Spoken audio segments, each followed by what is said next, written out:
Now, because most of you don't know me, I'm going to tell you first about one of my favourite Foundry hobbies from when I worked here. So I worked here for 5 years, and I was the warden at Fairhavens Court. And I worked often in that office up there. And while I worked here, there was a man who was on staff team, and his job was to mow the grass on site. Is that still a thing? Do we still have a ride-on mower? Yes, okay. So I like to give people nicknames. So I gave him the nickname of the Lawn Ranger, which is good, isn't it? It's a good one. And he was great to have on church staff because he was a born-again Christian.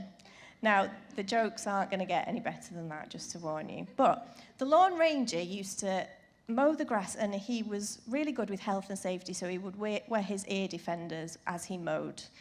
But what he was concerned about was missing a phone call while he was doing his mowing. So he came up with a strategy, and he told me this strategy, and it was like a red rag to a bull. So what he used to do was he would elastic band his mobile phone onto his ear defenders so that if he got a call while he was on his mower, his phone would vibrate on his head, so then he wouldn't miss the call. So, as I say, I was up in that office up there, and if I could hear the elastic band, and he'd go to answer it, and I'd hang up, and then he would look all disappointed, and then he'd have to put it all back on, back goes the elastic band, back goes the ear defenders, all the rest of it, and then he'd go off again, and then I'd give him about 30 seconds, and then I would repeat the process. So it was a little bit naughty, but it brought me a lot of amusement. But just to say, I honestly did work really hard while I was here, even though that might make you doubt that a bit. I currently work at Bradford College, and I work with deaf students there. So I'm called a communication support worker. So I go around to different lectures with deaf students, and I attempt to sign whatever is said in English to them in sign language. So it's very challenging, particularly in topics like maths, because I'm rubbish at maths, and mechanics is probably my worst, because if you don't know what all of these car parts are, you just can't visualize what they look like. It's really hard to sign. But I absolutely love my job, and I work with some amazing people. In my spare time, my favorite thing to do is write. I would say that writing is my biggest passion in life. And I've asked permission to do a cheeky plug for a couple of the books that I've written. So I'm going to just do that now quickly. So this one is called When God Butts In. It was published 2 years ago by Authentic Media. And it's a 30-day devotional for anybody who is facing something that feels impossible, humanly speaking. And you really want to hang on and believe God in faith that he's going to intervene and turn that situation around. So there's that one. And then there's this one. You might all get some of you might get angry with me on this because I'm going to talk about Christmas. How do we feel about that? We're not that far off. Oh, I think the room's a bit split on this one. But we're not far off. Strictly's starting soon, which means Christmas is just around the corner. So this is a nice little festive pun in the title, You'll Never Walk Alone, and it's an Advent devotional. So if you're interested in either of them, please come and see us after. And there's absolutely no pressure to buy anything today. Please don't feel that pressure. And if money is a problem, please just come and see us if there's anything that you're interested in, and we'll sort you out with that. So I think we'll get into the message for this morning. So the title, I think, that's going to come up on the first slide is, Do You Have an Adjust Table? Now, I'm not saying the word adjustable wrong. It's not like a Yorkshire way of saying the word adjustable. I am saying the word adjust table because I want to know this morning if you have an adjust table. And if you don't, I hope it's something that you will want to invest in after you've heard my thoughts on it this morning. So the Bible passage that we're going to look at today is from 1 Samuel, because you're in your Sammy Sundays, aren't you? And it's from 1 Samuel 1, verses 21 to 28. And it says this. When her husband Elkanah went up with his family to offer the annual sacrifice to the Lord and to fulfill his vow, Hannah did not go. She said to her husband, After the boy is weaned, I will take him and present him before the Lord, and he will live there always. Do what seems best to you, her husband Elkanah told her. Now, I don't know why, but that verse really jumped out at me. Don't know if any of the ladies agree with me there. Do what seems best to you, her husband Elkanah told her. I think I'm going to get that printed on a mug for my husband. But stay here until you have weaned him. Only may the Lord make good his word. So the woman stayed at home and nursed her son until she'd weaned him. After he was weaned, she took the boy with her, as young as he was, along with a 3-year-old bull, an ephah of flour, and a skin of wine, and brought him to the house of the Lord at Shiloh. When the bull had been sacrificed, they brought the boy to Eli, and she said to him, "Pardon me, my lord, as surely as you live, I am the woman who stood here beside you, praying to the Lord. I prayed for this child, and the Lord has granted me what I asked of him. So now I give him to the Lord. For his whole life he will be given over to the Lord." And he worshipped the Lord there. So let's get into this perhaps a little bit weird, but hopefully wonderful theme of, do you have an adjust table? Now, I asked you at the start, if you had £20 right now, what would you spend it on?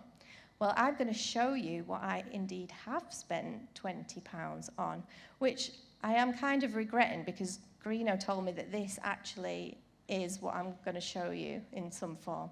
Okay, so when I take the cloth off, you can do a big woo kind of noise, all right, and look impressed, even though it might not be that impressive. Are we ready? This is, oh gosh, I think she's going to go. Hang on. See, I'm even calling her a she now. So this is the wonder that is the adjust table, okay? What do we think?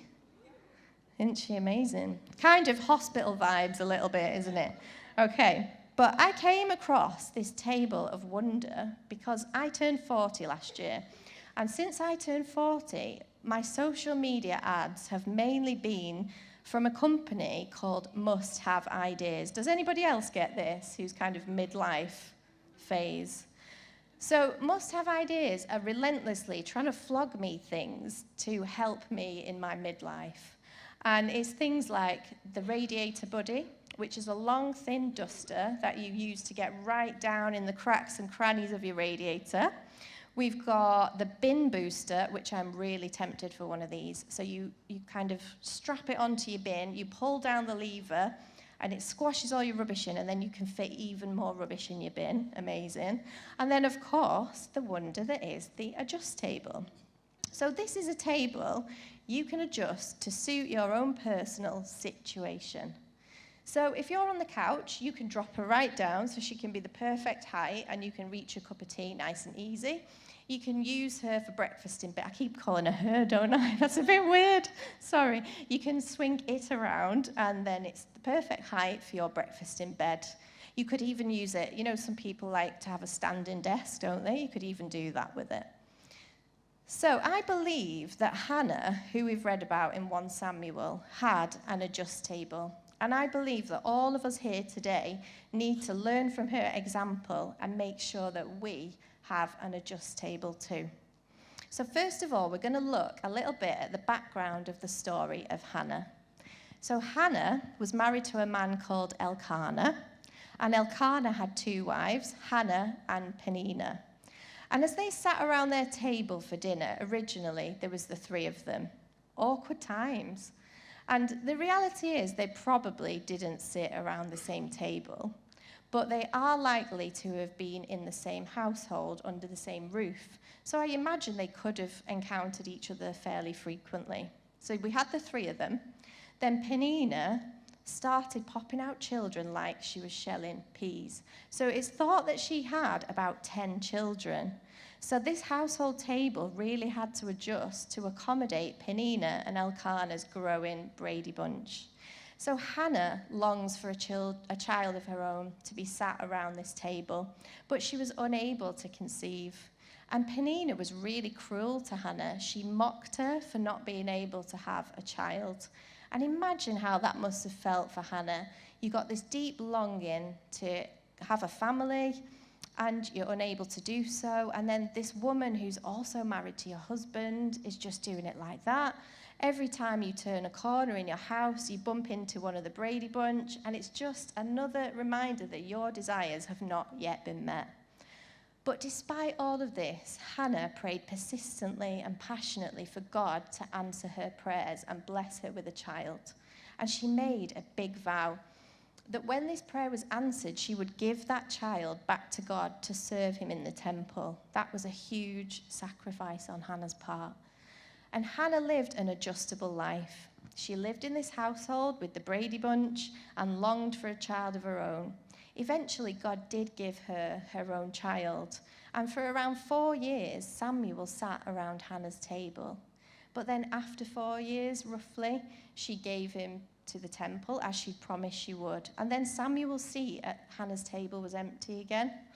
She later went on to have 5 more children, 3 sons and 2 daughters. So eventually, the table extended again, and there were more little people around Hannah's table. But that is a lot of adjustments, isn't it? And Hannah made physical adjustments at her physical table. She had an adjust table.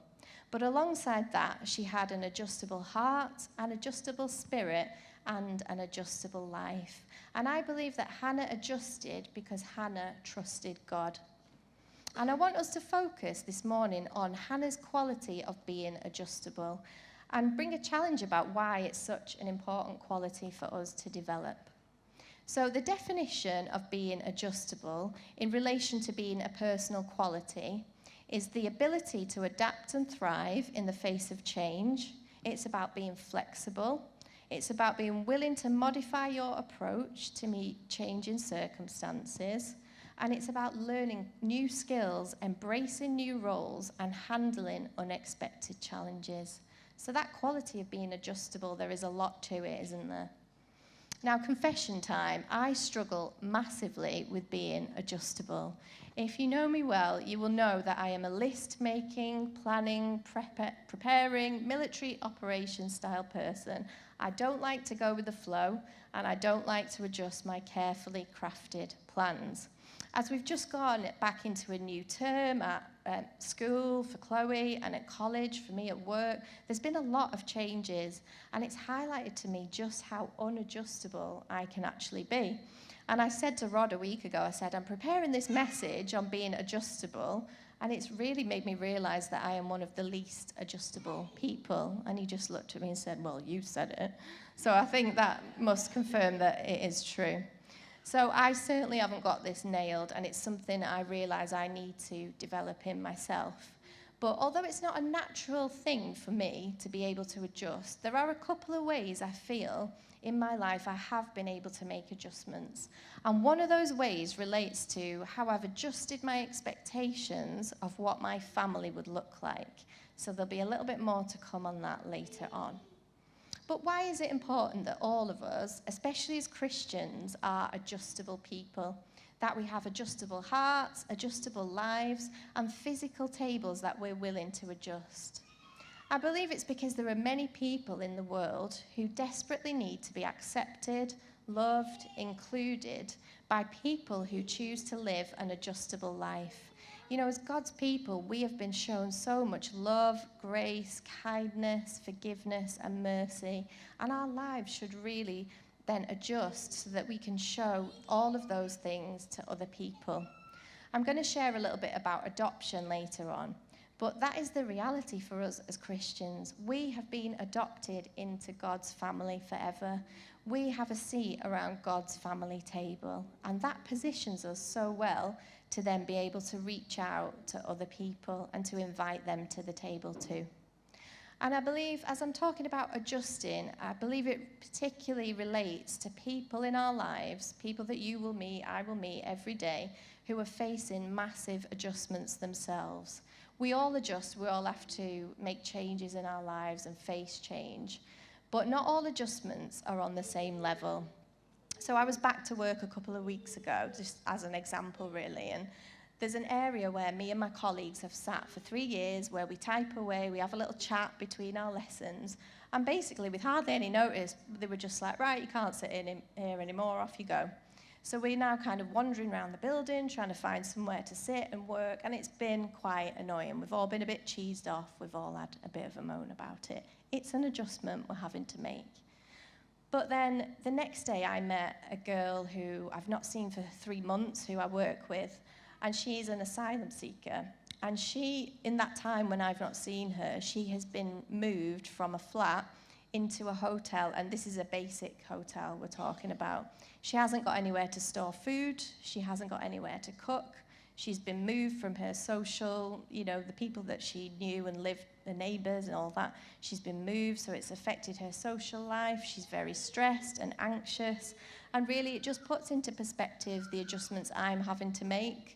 So it doesn't disqualify them, but adjustments are on different levels. And there are people that we meet every day who are facing huge things like displacement, grief, relational breakdowns, mental health problems, and they need people around them who are willing to adjust to support them. I believe that living adjustable lives will look different for all of us because we're all gifted differently. We're all called to reach and support different people. And that's amazing because there's so many and varied needs in the world, aren't there? And I want to share with you 2 groups of people who I specifically have felt God call me to adjust for. And as I share, I want you to think who that might be or who that is for you that God is asking you to adjust your life for. So the first group is the deaf community. I've become passionate about inclusion for deaf people. And interestingly, on the table theme, there is something that deaf people experience called dinner table syndrome. And that means when they are sat around a dinner table, they're often very excluded because often nobody else shares the same language as they do. So they're trying to read lips, read body language, but they're just missing so much of the conversation. They do not feel involved. And this is how a deaf person themselves describes dinner table syndrome. You are left out of the conversation. While everyone is talking and laughing, you are far away. You thirst for connection. You suffocate inside, but you can't tell anyone of this horrible feeling. You don't know how to. You get the impression that nobody understands or cares. You are not granted even the illusion of participation.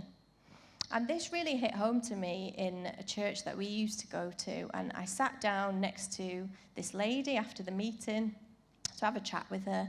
And then I quickly realized that she was deaf. And I didn't know any sign language at this point. So I just thought, what am I going to do? So I did the universal thumbs up, cheesy grin, and then she did it back at me. But after that, we were pretty stuck. And in that moment, it really hit me how isolating the world is if you don't use a verbal language and you use a signed language. So that really prompted me. It really did something in me, and I just thought, I want to learn this language. I want to include some deaf people around the table of my life. And I can now meet that same lady in Nando's or Costa, and we have a great time, we have a chat, we have a laugh, we talk about faith, we talk about what we're watching on the telly, and it's brilliant, and it's connected me to some wonderful people. And it is an effort. To be adjustable is a massive effort. It will cost you time, it might cost you quite a lot of money, there's an emotional investment that is big, but it is way beyond worth it. My life is now enriched by people who I could not have been friends with had it not been for making that adjustment to learn this new language. But I also think it's really important to say that making adjustments for people is not about having power over people and us feeling like, oh, aren't we amazing for helping people? There's a mutuality in the way that we should adjust for one another. So yes, we step up and we help other people when they're in a time of need and trauma, but also we ourselves will need to receive that at times as well, because we all go through difficult things in life where we will need that love and support and the adjustments of other people too. The second group of people I've felt to adjust for are children in care. So I want to briefly share about the way God inspired me and Rod to be adjustable, to include a little person who wasn't biologically ours to be around our family table, and to share with you the joy that being adjustable in this way has brought us. So me and Rod have been married for almost 19 years. when we'd been married for about 7 years, I began to get broody, which I think is better than getting the 7-year itch, right, isn't it? So when this broodiness came over me, all I can say is I felt a real draw to adoption rather than to having biological children. Now, I'd always assumed I would have 2 kids the natural way. That's just what I thought my family would look like. And so I had to begin a process of adjustment because it was just a bit of a wild card, really, to me. I thought adoption was great and a brilliant thing to do, but it's not something I thought would be part of my story. And with it, as I started to read and get, knowledge on adoption and Down syndrome and all these kind of things, the draw became very strong that we should adopt a child with Down syndrome with those additional needs, and also a child who wasn't accepted by their natural family because of that diagnosis. And all I can say is I really felt God was drawing us to do that. And I think I also recognized that I'd been blessed with a really kind, loving, secure upbringing myself, which not that many people experience. And I really wanted to make that adjustment for a little person who didn't have that kind of start in life. And the biggest challenge, really, throughout the process, it's a difficult process, getting approved to adopt. There's many different challenges within it. But the biggest challenge, I would say, was holding on to what we believed God had said about the child he wanted us to adopt. So we met with 2 social workers, and I vividly remember them being sat in our house, and they were lovely people. They were so encouraging about us wanting to adopt a child with additional needs. But they just told us that in their honest experience, they'd never come across a child with Down syndrome in the care system. And they also told us that children are very rarely given up for adoption these days, which of course is a really good thing. But at the same time, it was quite hard to hear because they were the 2 things that I really believed God was drawing us to.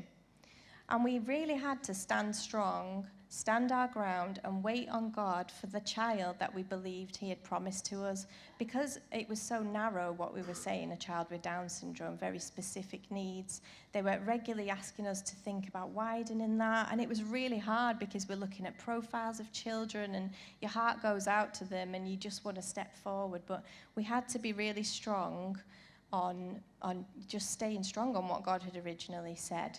And it was really difficult because it felt many times like it was never going to happen. When we looked at it with our natural eyes, it felt like this just isn't going to happen. And some scriptures from Romans 4 about Abraham are so helpful when we come up against impossible seeming situations.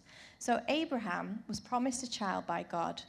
And the Bible tells us that Abraham's body was as good as dead, and that his wife Sarah's womb was dead. Now, that is beyond hopeless, really, isn't it? But this is what the Bible says. Against all hope, Abraham in hope believed, and so became the father of many nations. He did not waver in unbelief regarding the promise of God, but was strengthened in his faith, giving glory to God, being fully persuaded that God had the power to do what he had promised. And so I hope that encourages some of you today in your own lives, that if you really believe with all of your heart that God has promised you something or is drawing you to do something, it doesn't matter what you can see with your natural eyes. You need to stand in faith and in hope and believe him for it. And because we held on to that hope, one day the phone call came that changed our lives forever. And our social worker told us there was this 4-day-old baby girl who had Down syndrome. Her birth parents had not known about this diagnosis and they just couldn't cope with it. And we both felt it was right and we said yes straight away. And we met Chloe when she was 12 days old. But this, again, was a huge adjustment because in our adoption training, we'd been prepped that it would be likely to be a child who was around the age of 3 that we would adopt. So secretly, I was hoping for one that was already eating well, sleeping through the night. That's what I was praying for. Anyway, so then we got this, and Chloe was actually 6 weeks early, so she was tiny, 4 pounds. So that was a huge adjustment. We had to order everything off Amazon Prime because in a week's time we were meeting her, and that was going to be it. So it was amazing, but it was scary and it was a big adjustment. But adjusting my expectations of what my family would look like is one of the best things I've ever done. The joy that Chloe brings to our lives is off the scale. You'll probably meet her again later, and she's just a little joy bringer. And she's also one of the biggest wind-up merchants you will ever meet. And she's even getting all like modern with her insults now. So she started to insult me via Alexa, basically. So she'll go, "Alexa, tell Mummy, Mummy smells," and then she'll collapse into giggles. So I think I've definitely met my match. It's probably some payback for the mower thing I told you about before. But I want to challenge you, really. Who is it that God has given you a calling to adjust for? What injustice in the world do you see that makes you mad and that makes you want to act? And have you taken any action on making those adjustments? So we're going to move on to have a look at the things that can prevent us from being adjustable and what we can do to counter that as well. And we're going to look at it in the context of table sins and table wins. So the table sins are the things that prevent us from being adjustable, and the table wins are the things that help us to counter those things. So I think we're going to have some slides up for them. So number one, table sin is the phone. Anyone else admit to having an issue with their phone? It's something that me and Rod talk about all the time because we recognize these phones, they're just an addiction. It's just constant, and we know we need to do something about it, but we often just don't. But what a distraction, like if you go on a date and someone's just on their phone scrolling, it's not good, is it? Like a bit of a red flag there. But not just at your dinner table, in every area of your life, our phones can really distract us from the people around us and from our relationship with God too. And I love my phone, I wouldn't be without it, but we need to make sure that we are in control of them. The table win is eyeballs. So there's a guy called Paul McGee who's brilliant, and he says this: "In a world of iPads and iPhones, we must make sure we don't neglect eyeballs." So we need to have eye contact, and not in a creepy, intense kind of psycho way, but just being present with people, being face to face, hearing people's stories. We can't adjust if our eyes are locked on our phone. We need to get our eyeballs up to be aware of what is going on around us. Number two, table sin. Can everyone do this? Clicking our fingers. So are we sat at our table like Lord Muck or Lady Muck, and we're going like this, and we're just hoping that everybody's going to cater for our needs in life, what I've ordered, what I want, my expectations, my needs being met. A bit of entitlement maybe. And the table win here is to roll up your sleeves, to serve, to get stuck in, to set the table, to do the washing up, to actively look out for and adjust to the needs of others and respond to those needs in acts of service. You know, Jesus washed the grubby feet of his disciples next to a table, and he is our ultimate example of service. The third one is elbows on the table. So perhaps we've got a little bit lazy, a little bit familiar, a little bit fed up. But in this posture, we are unavailable to other people. We are not ready to reach out, to adjust, or to engage with other people.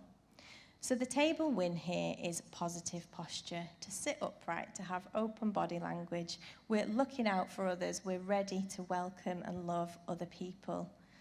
I think it's us being so grateful for what God has done for us that it causes us to want to reach and welcome other people. Number 4. Okay, this one is being uncovered at the table, but steady on. I'm not talking about any dodgy, naked dinner parties. What I'm talking about is not using napkins. Not even a sheet of kitchen roll is on our table. We're chancing it. We're hoping that we'll avoid dropping food and drink on ourselves. But life is really messy for all of us, and if we don't protect and cover ourselves, we will keep getting covered in stains, and that means that most of our time is then spent sorting out our own mess. We don't have the capacity then to adjust for other people and to help them with their mess. So the table win is to use the napkins. And this represents practicing spiritual disciplines like Bible reading, prayer, meeting together, serving, because these disciplines help to cover us and just help us then to be able to live adjustable and others-focused lives. And the final one is private parties. So this really is the opposite to having an adjust table. It means you have a fixed table that you are unwilling to adjust for other people. You don't invite anybody to your table who is not like you, or who is different from you. You've become perhaps a little bit exclusive. So the table win here is the invitation to pull up a chair. Come and join me. Are we helping other people to find their place at God's table? Are we living inclusive lives where we actively look out for others who need to know God's love and who need to come and have that invite to our adjust table? So I don't know about you. For me, I'm very challenged on the phone and the napkins from that list, but hopefully there's something that's stuck out for you from that. So I'm going to do next adjust table takeaways, and these are the things that I want you, strangely enough, to take away from this morning. Now, what do we fancy off here? I think, is this sweet and sour chicken? I think that's actually what we're going to have tonight, because I don't know if I mentioned it's my birthday tomorrow, but it's my birthday tomorrow, so we're going to have a Chinese tonight, and I think that's going to be my order tonight. But for things I want you to take away from this morning, I've done an acronym because I just love an acronym. I just love them, and it helps me to remember things. So A, from adjust, is for adventure. When you adjust for other people, you become part of an adventure for God.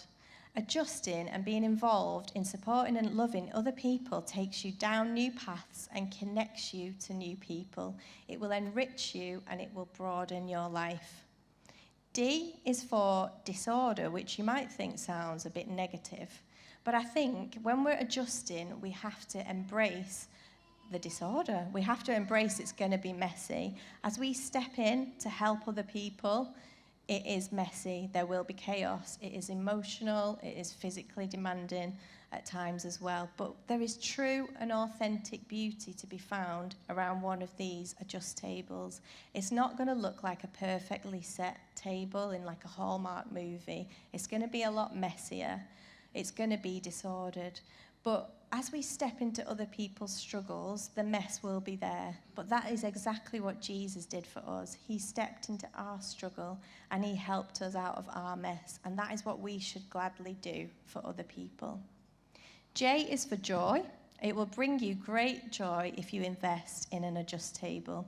Welcoming our little girl and making the necessary adjustments is one of the best decisions we have ever made. It's challenging. Sometimes we feel completely unqualified for this job. But the love, the laughter, the cheekiness that she brings to our lives is immeasurable. So you will find joy as you adjust.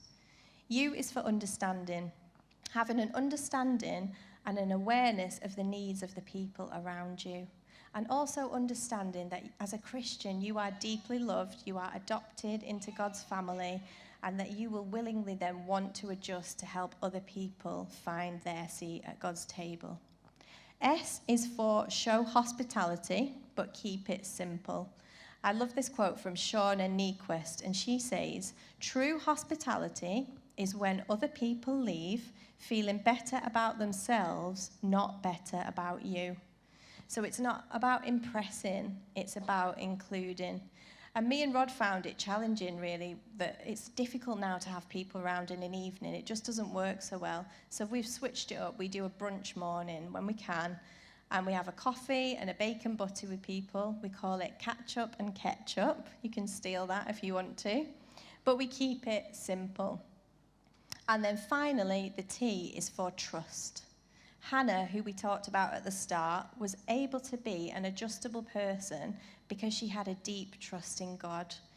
And that adjustment that she made in giving Samuel back to God to serve him in the temple led to Samuel becoming Israel's greatest judge. So Hannah's act of obedience and surrender in giving Samuel back and making that huge adjustment meant years of goodness for her country. So being adjustable may not seem like that big of a deal, but the ripple effects of living an adjustable life really can be huge. So I'm going to ask the band if they'll come back up, please. And we're going to end with the Adjust Table Challenge.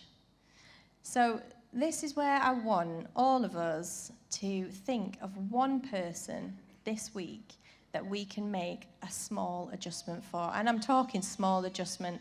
I'm not saying by next Sunday you've all got to have adopted 27 kids and had 300 people around or anything like that. But I just think it's really important that we do something about it and that we commit to making one tiny adjustment this week for somebody else. And as we sing in a minute, as we connect with God, I really pray that he will put somebody in your mind, in your world, who you're going to meet this week, someone you see regularly, that you know is in a really difficult time, that could just do with someone making an adjustment for them. And in case it's difficult to think of something, I just jotted down a few ideas. So things like, could you adjust your timetable for this week slightly and build in half an hour to buy somebody a coffee and be a listening ear, somebody that you know is going through something?